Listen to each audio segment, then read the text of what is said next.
Creepy fun houses ഇല്ലേ, നമ്മളൊരു horror റൂമിനകത്ത് കയറിയിട്ട് ആൾക്കാരെ നമ്മളെ പേടിപ്പിക്കാൻ ശ്രമിക്കുന്നത്. അത് കാലിഫോർണിയയിലെ ദ പൈക്ക് അമ്യൂസ്മെന്റ് സ്ഥലത്താണ് സംഭവം. അതിന്റെ ഉള്ളില് ഒരു ക്രീപ്പി ഫൺ ഹൗസ് ഉണ്ട്. പിന്നെ അതിനെ കുറിച്ച് ഒരു അർബൻ ലെജൻഡ് സർക്കുലേറ്റ് ചെയ്തു.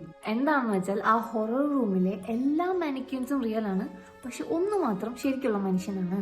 ആൾക്കാർ അതിനെ കണ്ടിട്ട് പറയും അത് ഒരുപാട് മനുഷ്യനെ പോലെ ഉണ്ടെന്ന് കാണാം. ആ മാനിക്യൂന്റെ അടുത്തുനിന്ന് ചീത്ത സ്മെല്ല് വരുന്നതായും ആൾക്കാർ പറഞ്ഞു. അങ്ങനെ വർഷങ്ങൾക്ക് ശേഷം ഒരു TV ക്രൂ മെമ്പേഴ്സ് വന്നു അവിടെ ഫിലിം ചെയ്യാൻ. അപ്പോൾ ഈ ഡയറക്ടർ അവിടുത്തെ പെർഫെക്റ്റ് ഷോട്ട്സ് എടുത്തുകൊണ്ടിരിക്കുമ്പോൾ ഈ മാനിക്യൂൻ ഫിറ്റ് ആവുന്നില്ല. അപ്പോൾ ഇയാൾ പറയും ആ മാനിക്യൂൻ എടുത്ത് മാറ്റി വെക്കാൻ. അങ്ങനെ ഒരു ക്രൂ മെമ്പർ അവിടെ പോയി അതിനെ മാറ്റി വെക്കാൻ ശ്രമിച്ചപ്പോൾ അതിന്റെ കൈ ഒടിഞ്ഞ് താഴെ വീണു. അപ്പോൾ അതിന്റെ ഉള്ളിൽ കണ്ടത് മനുഷ്യന്റെ ഫ്ലഷ് ആൻഡ് എല്ലി. അതൊരു മമ്മിഫൈഡ് ആയ മനുഷ്യന്റെ ബോഡി ആയിരുന്നു. ആളുടെ പേരായിരുന്നു എൽമർ മക്കർഡി. ഇയാളെ ഒരു ട്രെയിൻ റോബറിക്കിടയിൽ പോലീസ് ഷൂട്ട് ചെയ്തതാണ്. അങ്ങനെയാണ് പുള്ളി മരിച്ചിട്ടുള്ളത്. പിന്നെ അയാൾ ഈ അമ്യൂസ്മെന്റ് പാർക്കിൽ എൻഡപ്പ് ആയി.